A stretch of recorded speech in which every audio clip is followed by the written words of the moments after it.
Hey everyone, Julio here from Fast. So I had my red line N7 Milsim for about 3 years now. Once I installed this machine, I never cleaned it. I never did anything to it. I just put it in there and yeah, I had so much fun with it for 3 years. I had never given any problems. I used it pretty often. So this is what it does now. Connected to a regular air compressor down there, regulated to about 90 psi, 100 psi, and sometimes it leaks really bad. But let's shoot it and let's see what it does. This is what it does. So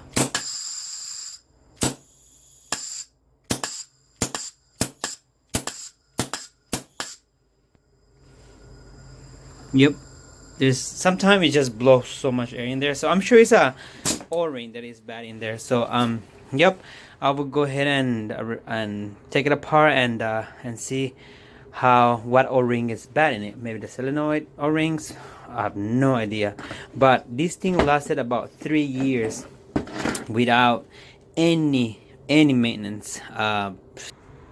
All right, so we take the I took the N7 apart, and so far this is what I have in my gearbox.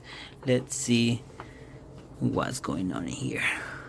So I never opened this before. It's the first time in many years.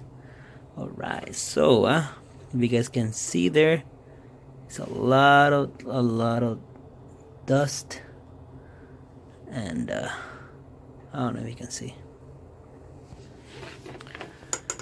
Alright, so we took everything apart. This one seems to be fine, no problem, nothing broken here, but you can totally see that it has a lot of he has like dust in it, and a little, he had like, it's dirty. So, and we can see here also it's pretty dirty.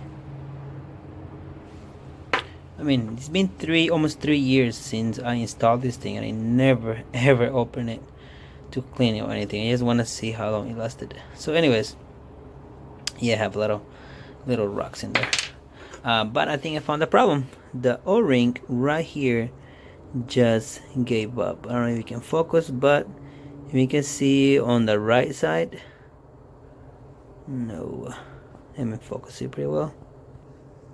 So you must be able to see now. That's the o-ring, that, yeah, right there. Just got too old. There you go. Yep, there's the o-ring right there. That gave up right there. See how it's lifted? I'm gonna replace that, and I'm sure that it will solve the problem. Alright, so we found the problem. The o-ring here, this piece goes right in here like that, and the o-ring right here, it just got old and like crack. So yeah, so we need to replace this, and this should solve the problem. If the leaking doesn't solve the problem, I would replace all these o-rings here, and then these ones here. And if that doesn't solve the problem, I will need to take a look at my solenoid. The solenoid also have some o-rings in it, and there's debris sometimes that goes in it, and it get dirty, or it just need to be replaced. Worst scenario, the actual solenoid, it just need to be replaced entirely, but that's kind of rare. Alright, we replaced the o-ring, and this is how it should operate. Connected to our regulator at 100 psi, and yep, this is how it should operate. So yeah guys, as you know, as I said before, check your o-rings. You have a HPA that is leaking, change your o-rings. Worst scenario is your solenoid, as I mentioned earlier. But that's it. Super simple, super easy. But if you don't have the space, the tools, or the time to fix it, as always, give me a phone call, send me a message. I'm always glad to help. All right, I'll see you guys on the field. Peace.